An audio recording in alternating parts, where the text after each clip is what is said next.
akin, basbasan mo po ang may karinlangan, magampanan po namin. Pero ba po kami ng pagkakataon, alam po namin kami may pagkukulang, patawad-patawad na lamang po ang nagbirin na Jesus.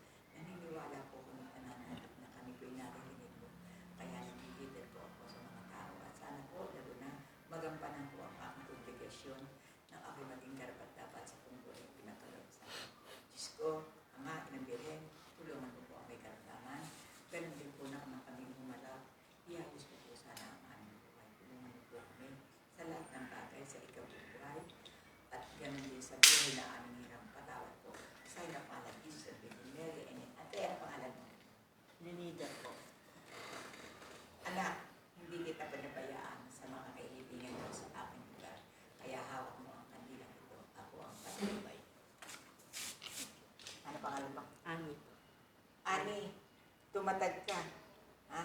Basta, huwag kang sasamaan loob sa mga hindi dumadamay sa iyo. May pagkakataon para sa iyong pambulsa. Anak, nang nalulumo ka na, kahit paano, kapag ikaw ay tumanaw sa akin, merong kang titingalain. Andila na ko. Anak, naririnig ko ang panaghoy ng banda.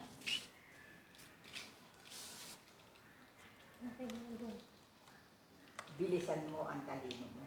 Huwag kang pamadamala.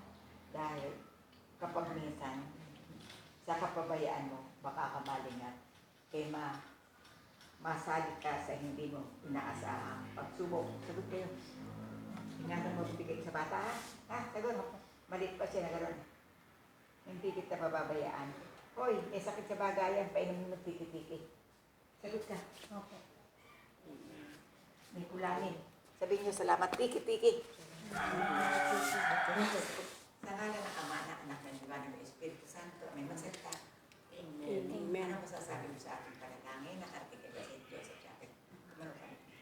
Masaya po kasi kahit paano narating ko si nanay na may gusto kong masaksihan o tinulungan ko yung kapitbahay na kaibigan ko. Okay. Ikaw asawa, ano masasabi mo? Ako po, masaya po ako na nakapunta rito. At ano po ako na dito gagaling ang asawa ko. Nananalig. Kuya, ikaw magsalita ka. Kumano ka dyan? Dito. Sunod ko po. Sige, tiyak. Iyak mo. Tulungan mo. Sige, tuloy. Sige ka. Hindi ko po alam naman. Sinabi po ni Madam sa akin. Napagalangan po ako. Saya po ako at ipagdasal ng kaligtasan ko. Ang karamdaman ko. Amen. Sa ngala ng Ama, na Anak, ng Diwa, ng Espiritu Santo. Ama, sa araw at oras na ito, kami po'y nanitilig po sa inyo.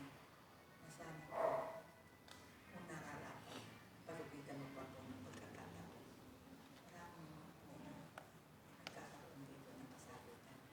Sana po itong lalaking ito na inarap ko sa inyo, magkaroon pa ng magandang pagkakataon dahil sa pamilya. Wala kang katapusan na sa salamat. Patawad po. Sa halap